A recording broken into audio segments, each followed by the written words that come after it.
सिद्धेभ्यः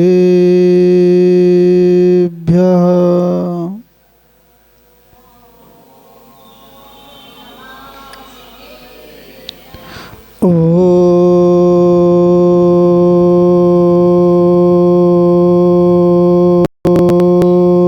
नमः सिद्धेभ्यः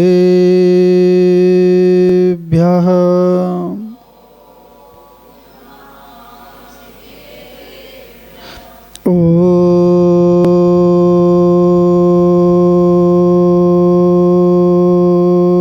नमः सिद्धेभ्यः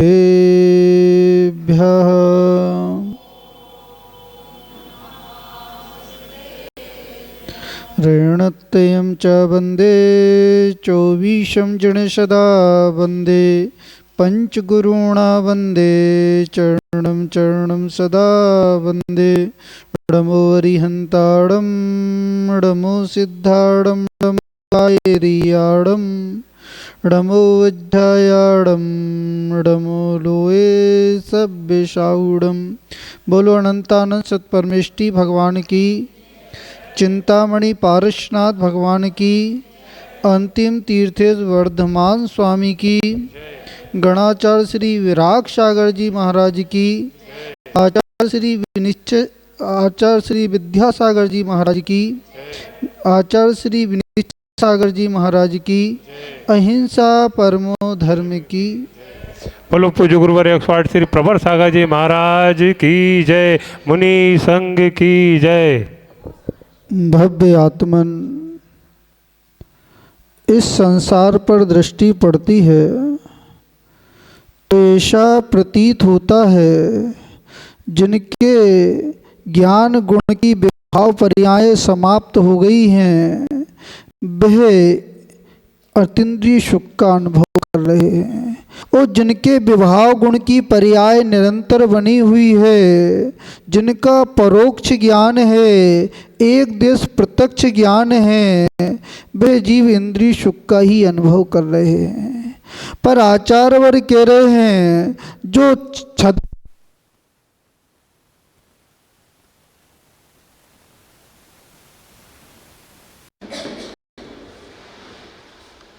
जिनके ज्ञान गुण की पर्याय विभाव रूप से है,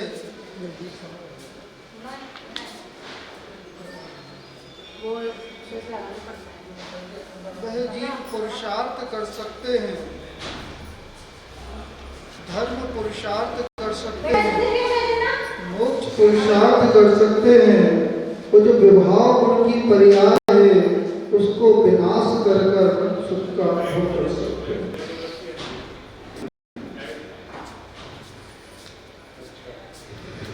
अभी जो पुरुषार्थ चल रहा है वह स्वभाव को प्राप्त करने का पुरुषार्थ चल रहा है। ये पुरुषार्थ सामान्य नहीं है।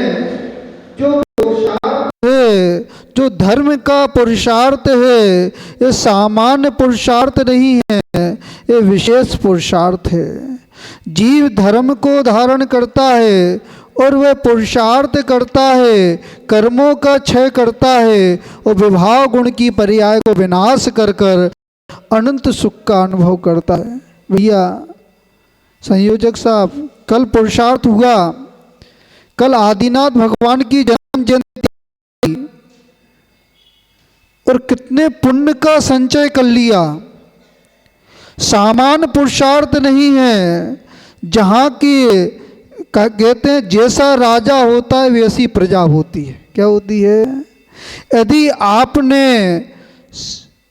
संगठन किया, लोगों को बुलाकर पुण्य का संचय किया, तो आपने भी पुण्य का संचय किया।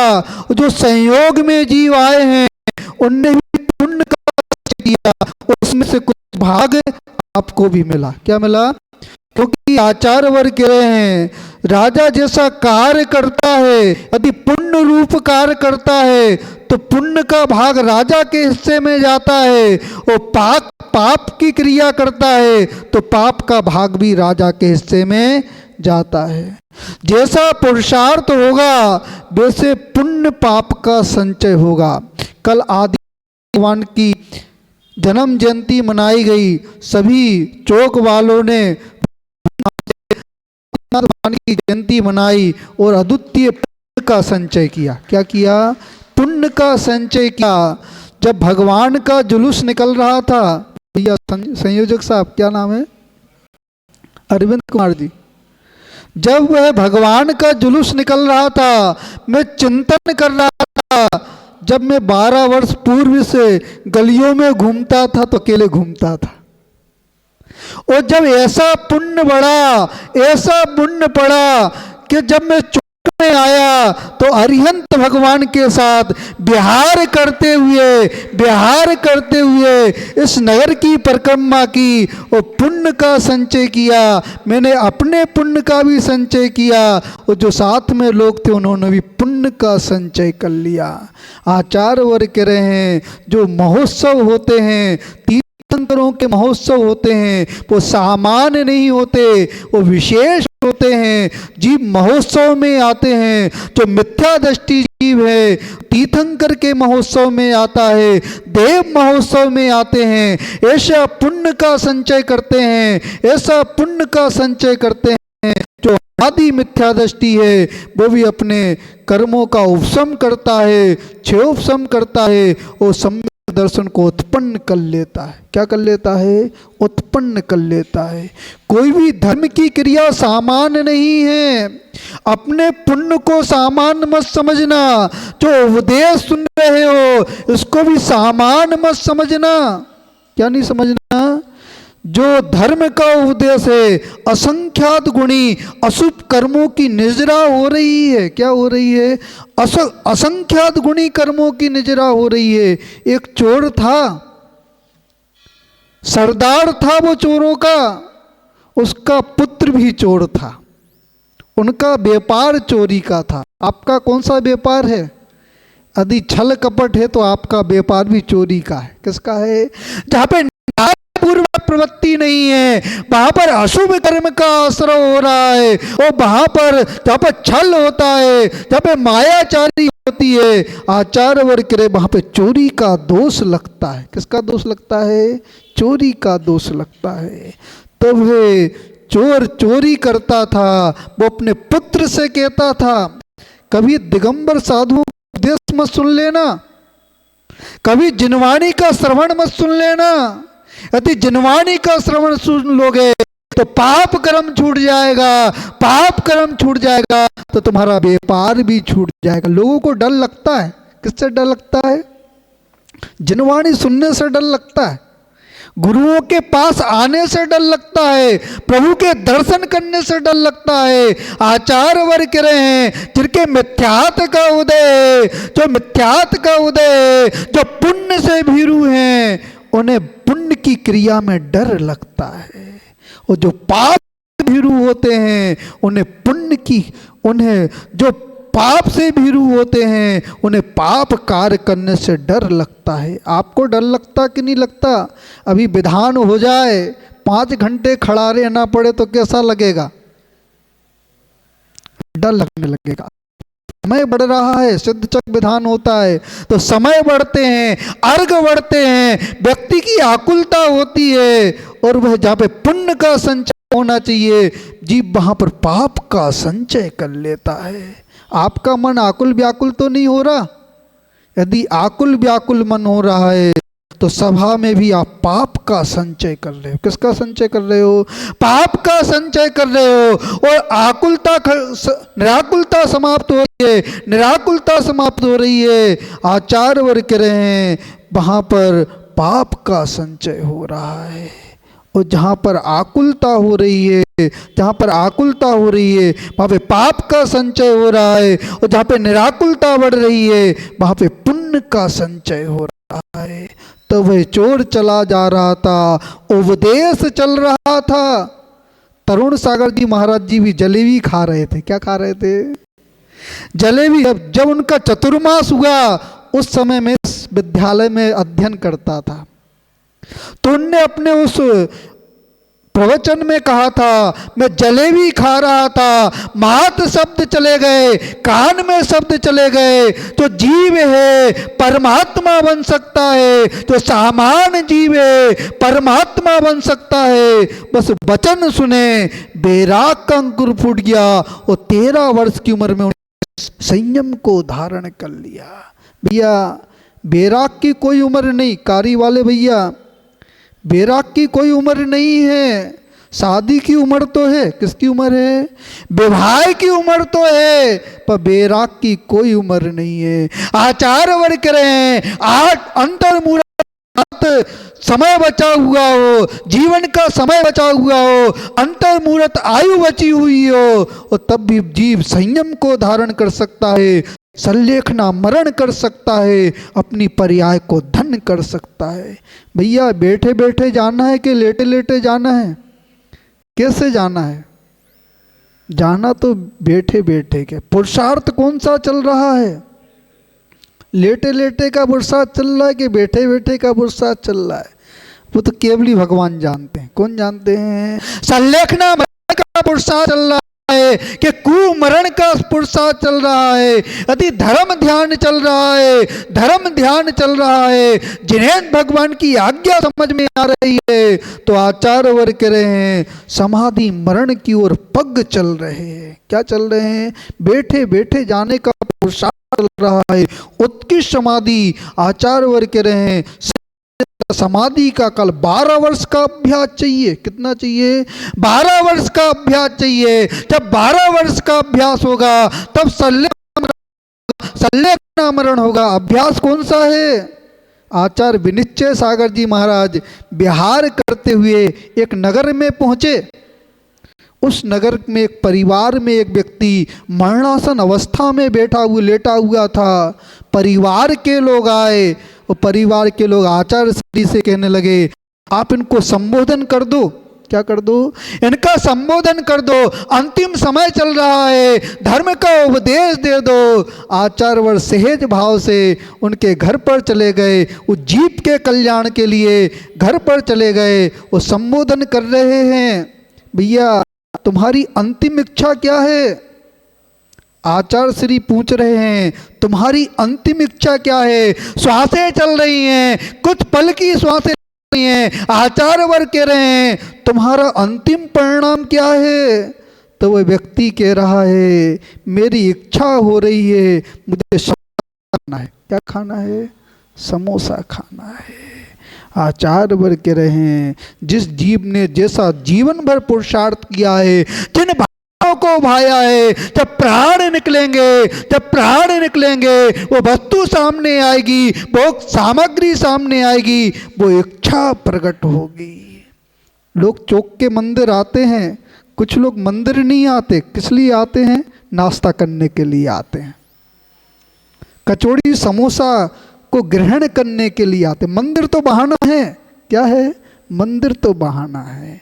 आचार्य वर्ग कह रहे हैं जिनकी भोग पर दृष्टि है, जिनकी भोग पर दृष्टि है, उन्हें जिनेंद्र भगवान नहीं दिखेंगे, उन्हें जिनेंद्र भगवान नहीं दिखेंगे। जब प्राण निकलेंगे, जब अंतिम समय आएगा, तो कचौड़ी समोसा दिखने वाले, जिनेंद्र भगवान दिखने वाले नहीं। नियम ले लेना। क्या ले लेना? नियम ले लेना। हम भगवान के दर्शन करने आएंगे, जिनेंद्र भगवान के दर्शन करने आएंगे। जब तक हम दर्शन कर रहे हैं, जब तक दर्शन कर रहे हैं, घर तक पलायन नहीं कर रहे, जब तक मंदिर से घर नहीं जा रहे, हम किसी पदार्थ को ग्रहण नहीं करेंगे, तभी आपका मंदिर आना सार्थक है, भगवान का अर्चन करना सार्थक है। वो मंदिर में 2 मिनट लगे और नाश्ता की होटल पर आध घंटा लग रहा है। क्या लग रहा है? अभी धर्म नहीं चल रहा है, अभी मात्र क्या चल रहा है? व्यायाम चल रहा है।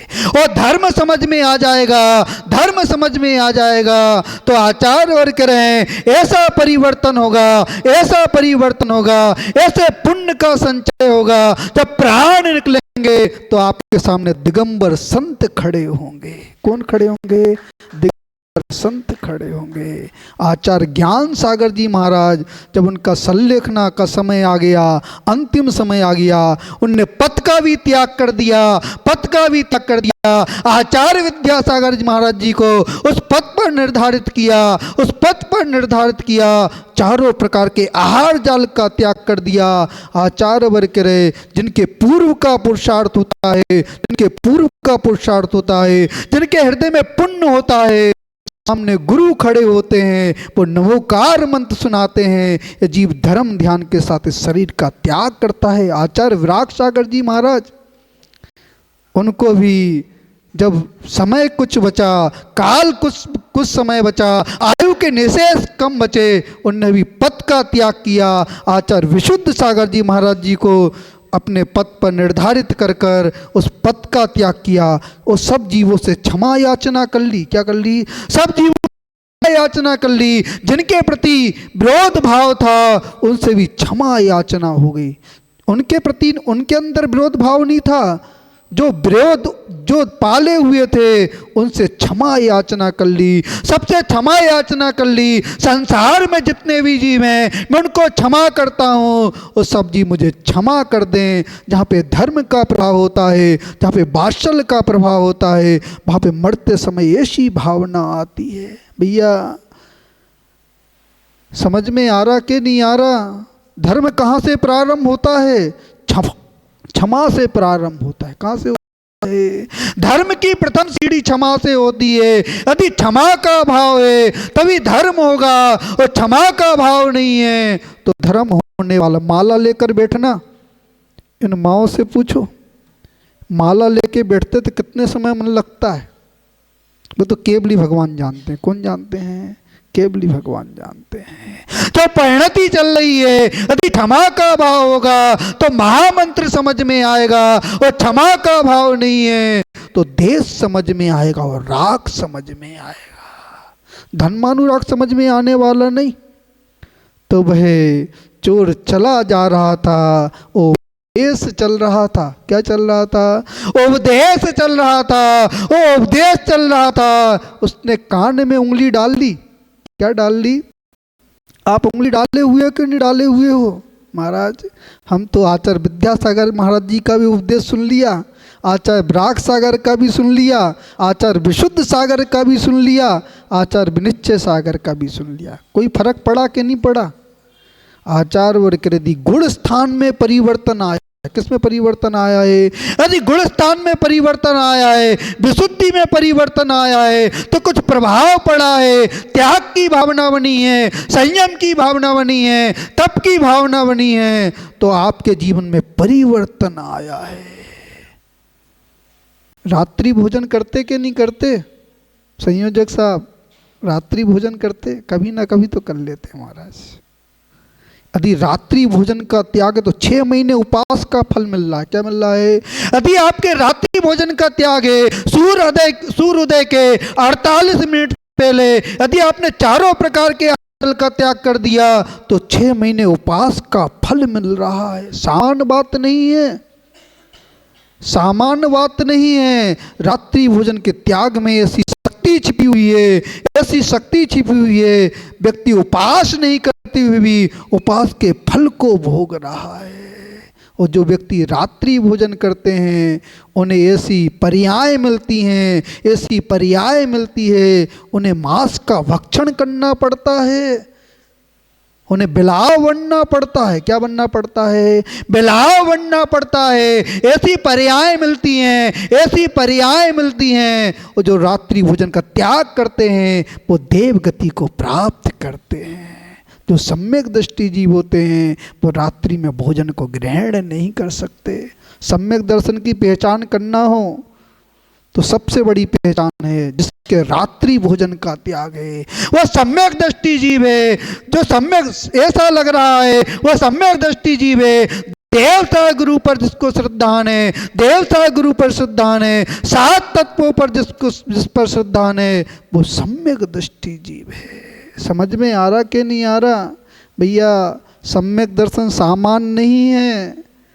सम्यक दृष्टि जीव उंगलियों पे गिनने बराबर है। कैसे हैं? उंगलियों पे गिनने बराबर है। यदि आप एक कण को भी ग्रहण कर रहे हो, एक बूंद को भी ग्रहण कर रहे हो, तो आचार्य वर्ग कह रहे वो अधर्म है। क्या गृहस्थों का धर्म कहाँ से प्रारंभ होता है? जिन दर्शन से, रात्रि भोजन के त्याग से प्रारंभ होता है। और रात्रि भोजन का त्याग है तो आपका धर्म ध्यान चल रहा है, रात्रि भोजन का त्याग नहीं है तो भी आपका धर्म ध्यान नहीं चल रहा।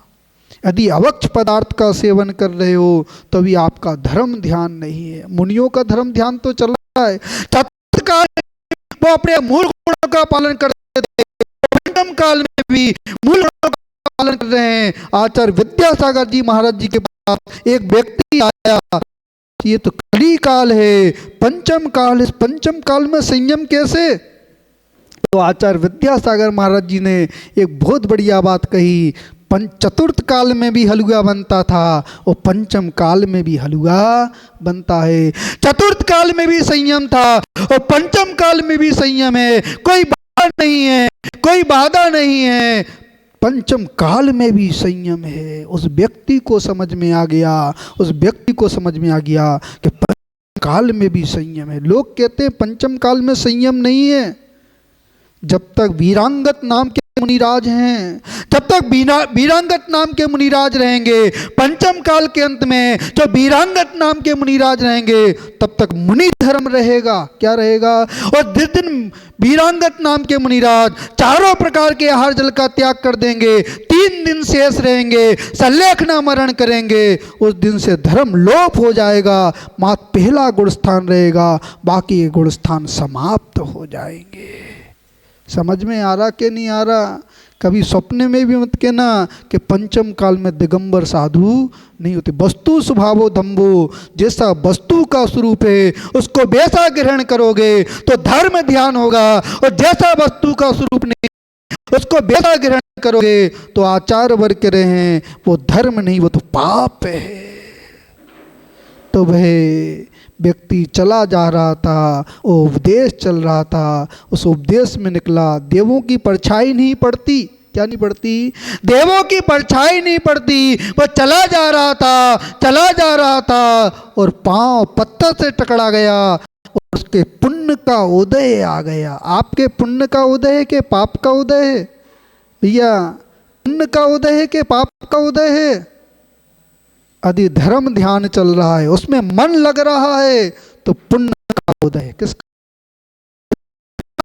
लग रहा है? तो पुण्य का उदय है। वो आर्त क्रोध ध्यान में मन लग रहा है तो सोच लेना भी पाप का उदय चल रहा है। किसका उदय चल रहा है? वह रावण भी भगवान की भक्ति करता था। भूतो न भविष्यति, बीड़ा के तार बीड़ा जहा था, उसके तार टूट गए, उसके तार टूट गए, उसने हाथ की नस निकाली, भगवान की भक्ति की, शांतिनाथ भगवान की भक्ति की। पर जब आयु का बंद किया, जब आयु का बंद किया तो नरक आयु का बंद कर लिया, क्योंकि विषय आसक्ति थी। आप आसक्ति है कि नहीं है भैया? अब गर्मी आने वाली है, क्या आने वाली है? व्यक्ति कोको कोला पिएंगे, क्या पिएंगे? फ्रूटी पिएंगे, अवक्ष पदार्थ का सेवन करेंगे। आचार्य वर्ग कह रहे हैं अवक्ष पदार्थ का सेवन कर रहे हो। जो कोको कोला है वो शराब के समान है। किसके समान है?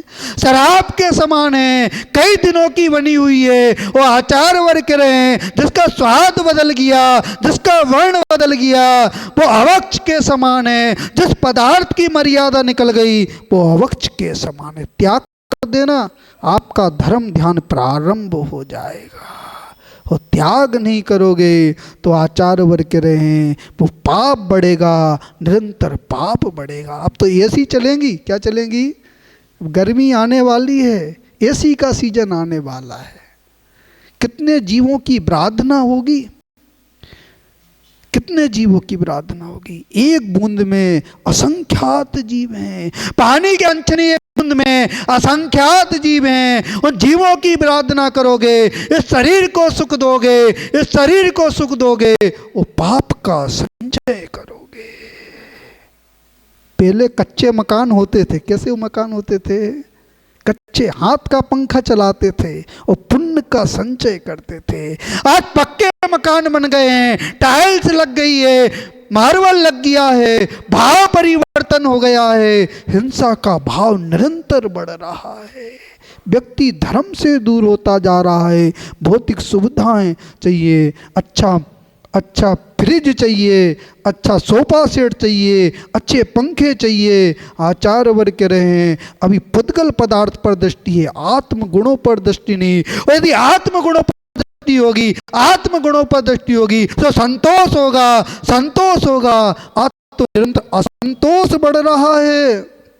यदि किसी के यहाँ 10 लाख का सोफा सेट आ जाए तो विचार बढ़ने लगता है कि हमारा भी 10 लाख का सोफा सेट आना चाहिए। किसी का 50 लाख का मोबाइल आ गया तो हमें भी 50 लाख का मोबाइल चाहिए, क्योंकि तृष्णा बढ़ रही है। व्यक्ति धन के पीछे भाग रहा है। किसके पीछे वाला है? पहले व्यक्ति साधारण रहते थे, जो जैन समाज का व्यक्ति था वह साधारण रहता था, उसके विचार उत्तम थे। अब वो अपने साधारणता को छोड़ रहा है। वो धर्म आसक्ति बढ़ रही है, धन के प्रति आसक्ति बढ़ रही है, पुद्गल पदार्थों के प्रति आसक्ति बढ़ रही है, प्रदर्शन के प्रति आसक्ति बढ़ रही है। उसको ये लग रहा है कि एक मंजिल मकान बन गया तो दूसरा मंजिल मकान बन जाए, दूसरा मंजिल मकान बन गया तो तीसरा मंजिल मकान बन जाए। अब भोपाल में मकान बन गया, चौक में मकान बन गया, अब लाल घाटी पर मकान बन जाए। कहाँ पे सुख ढूंढ रहा है? अब चौक में सुख नहीं बचा, कहाँ पे सुख बचा है? अब तो लाल घाटी में सुख बचा है। और लाल घाटी वाले क्या सोच रहे हैं? अब तो इंदौर में सुख बचा है। पर आचार्य वर्ग कह रहे हैं स्थान के परिवर्तन से सुख नहीं होता, गुण स्थान का परिवर्तन होगा। गुण स्थान का परिवर्तन होगा तो सुख का अनुभव होगा, और गुण स्थान का परिवर्तन नहीं हुआ तो आप तो कहीं भी चले जाना, सुख का अनुभव होने वाला नहीं है। सुख तो आत्मा में बसता है। किस में बसता है? आत्मा में बसता है। वो चोर चला जा रहा था, उसका पत्थर से पांव टकरा गया और हाथ उंगली निकल गई, कान से उंगली निकल गई। उसने शब्द वर्गणाओं को सुन लिया कि जो देव होते उनकी परछाई नहीं पड़ती। उसने उस बात को आत्मसात कर ली। क्या कर ली? उस बात को आत्मसात कर ली। पाप का उदय आ गया, वो पकड़ा गया। भैया कब तक नहीं पकड़ा रहे हो? कितनी भी टैक्स की चोरी करना, और जिस दिन पाप का उदय आ जाएगा छापा पड़ जाएगा। क्या पड़ जाएगा? छापा पड़ जाएगा। पाप का उदय आएगा तो छापा पड़ जाएगा। बूंद बूंद से घड़ा भरता है। कैसे बनता है? एक घड़ा लेना, भैया इस बात को सुनना, भैया हटैया जी, क्या नाम है? हटैया जी, तरैया जी, इस बात को बहुत अच्छे सुनना। एक मटके को लेना, उसमें अनाज भर देना। क्या भर देना? चने से उस मटके को भर देना, उसमें जल डालना, ऊपर तक भर देना और कपड़ा बांध देना। क्या बांध देना? रात को पानी डालोगे, सुबह क्या होगा? वो मटका फट जाएगा। यदि आपका पुण्य नहीं है, और यदि आपने छल कपट से धन का संचय कर लिया तो आपका भी पाप का मटका फटने वाला है। वो द्रव चोर चुराने वाले हैं, टैक्स वाले ले जाने वाले हैं, छापा पड़ने वाला है, अस्पताल में लगने वाला है, कचहरी में लगने वाला है, क्योंकि पाप से कमाया हुआ धन है। रावण ने भी सोने को एकत्रित किया था, पुण्य से सोने को एकत्रित किया था, उसने महल बनाया था। और भरत चक्रवर्ती ने भी सोने का प्रयोग किया था, भगवान के जिनालय बनवाए थे, जिन बिन बनवाए थे। जब पुण्य रूपी क्रिया होती है, न्यायपूर्वक क्रिया होती है, वहाँ पर जिनालय बनाने जो द्रव आता है, पुण्य से जो द्रव आता है वो जिनालय में लगता है, जिन बिंब में लगता है। पाप से द्रव आता है वो महल में लगता है, कचहरी में लगता है, वो अस्पताल में लगता है। समझ में आ रहा कि नहीं आ रहा? भैया धन के पीछे मत भागो, धर्म के पीछे भागो। वो धर्म के पीछे भागोगे। लक्ष्मी पुण्य की दासी है। किसकी दासी है? लक्ष्मी पुण्य की दासी है। जब किसी तीर्थंकर को केवल ज्ञान होता है, दो प्रकार की लक्ष्मी प्रकट होती है, एक अंतरंग लक्ष्मी प्रकट होती है और बाह्य रंग लक्ष्मी प्रकट होती है। समोषण की रचना होती है, सोने का सिंहासन होता है, मणियों से खचित सिंहासन होता है, पर वो 4 अंगुल बैठते हैं। आचार्य वर्ग रहे जो पुण्यशाली जीव होते हैं, जो बीतरागी होते हैं, वो धन से 4 अंगुल दूर रहते हैं। समझ में आ रहा कि नहीं आ रहा? भैया क्या लेकर जाओगे? क्या लेकर जाओगे? क्या लेकर आए थे? पुण्य लेकर आए थे। क्या लेकर आए थे? जो मनुष्य पर्याय पुण्य प्रगति है, जो मनुष्य आयु है पुण्य प्रगति है, इस पुण्य प्रगति को लेकर आए थे। पाप प्रगति को लेकर तो नहीं जाओगे। यदि नरक आयु का बंद हो गया तो पाप प्रगति को लेकर चले जाओगे। किसको लेकर चले जाओगे? पाप प्रगति को लेकर चले जाओगे। त्रियंग का बंद हो गया तो पाप प्रगति को लेकर चले जाओगे। निगोदिया बन गए तो पाप प्रगति को लेकर चले जाओगे। अभी श्वास आ रही वो जा रही, मनुष्य पर्याय की श्वास है। एक एक श्वास कीमती है। वो 100 धर्मद्वी तरस रहा है, कब मनुष्य पर्याय मिलेगी। हम संयम को धारण करेंगे, संयम को धारण करेंगे, कर्मों का क्षय करेंगे, अपने स्वभाव को प्राप्त कर लेंगे। भाई चोर, पाप का उदय आ गया, शेरी को ने पकड़ लिया। ये तो कपटी है। राजा क्या कह रहा है? ये तो कपटी है, सामान से नहीं मानेगा, ये कपट से मानेगा, कपट से मानेगा।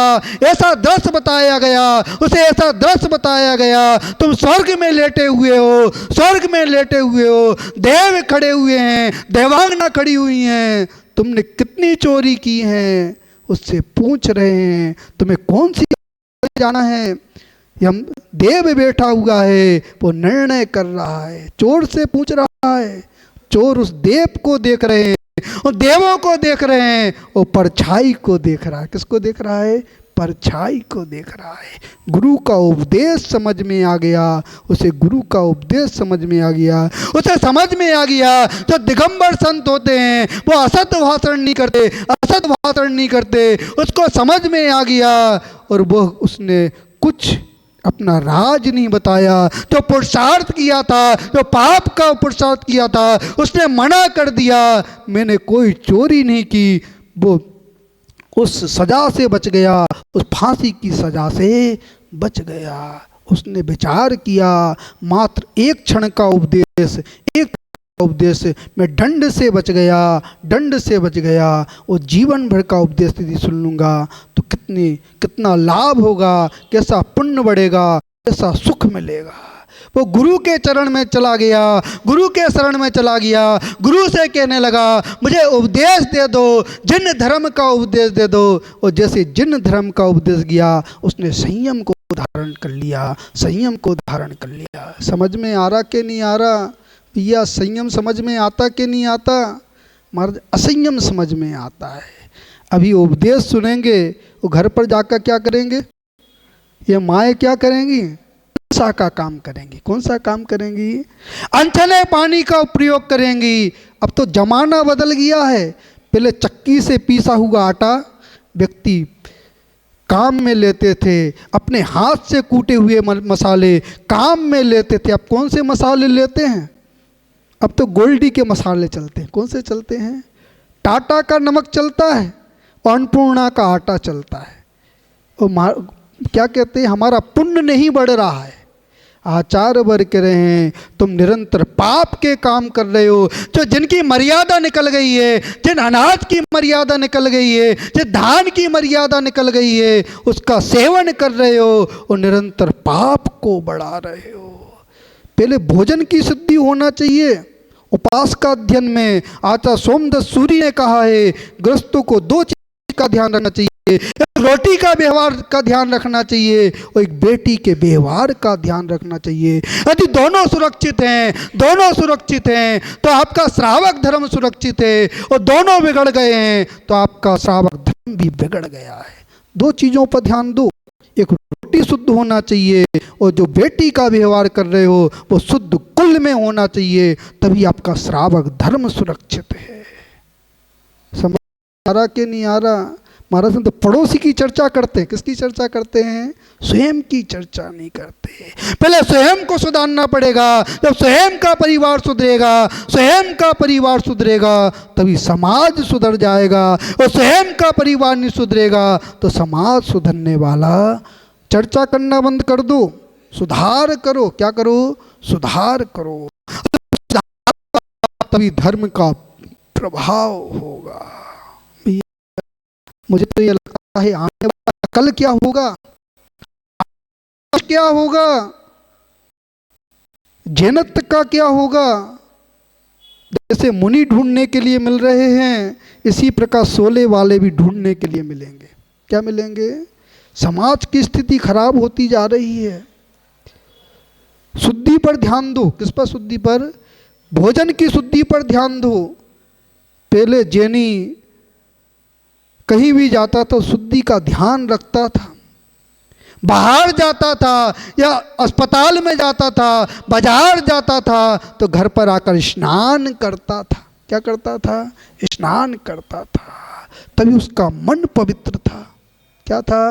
मन पवित्र था, आचरण पवित्र था, तभी मन पवित्र था। वो आज पवित्रता समाप्त हो रही है।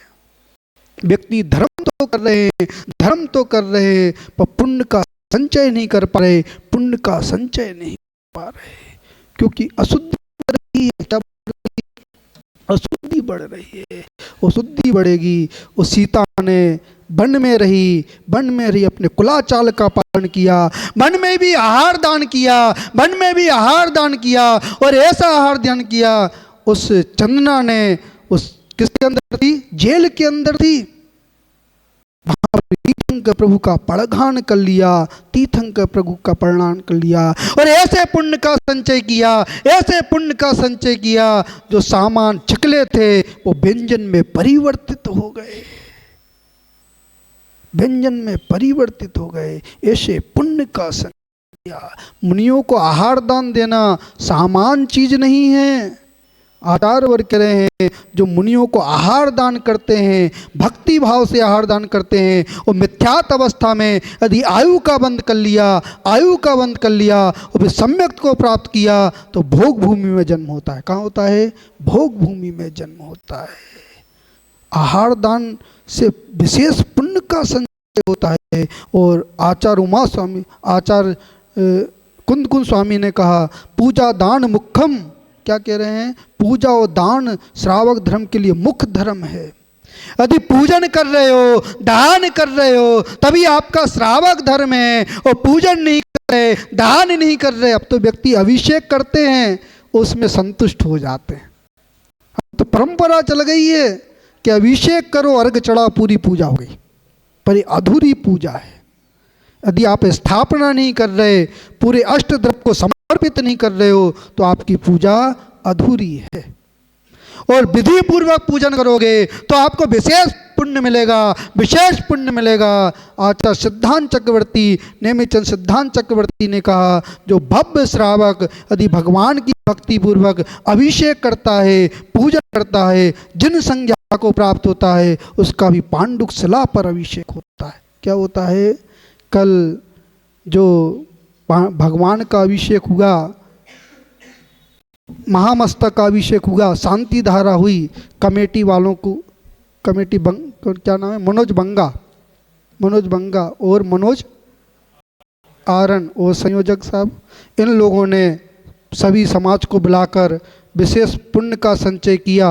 वास्तव में जो कमेटी ऐसी होना चाहिए। कैसी होना चाहिए? जो समस्त संतों को पूछे, भेद ना करे, वो ही दिगंबर समाज की कमेटी होना चाहिए। इनको बहुत बहुत आशीर्वाद है, जो इसी तरह साधुओं को बुलाते रहें, अनुष्ठान करते रहें, और अपना भी पुण्य का संचय करें, और समाज के लोगों का भी पुण्य का संचय करें। उन लोगों को बहुत बहुत आशीर्वाद हैं। इसी प्रकार धर्म ध्यान में बने रहें। तो उस अंजना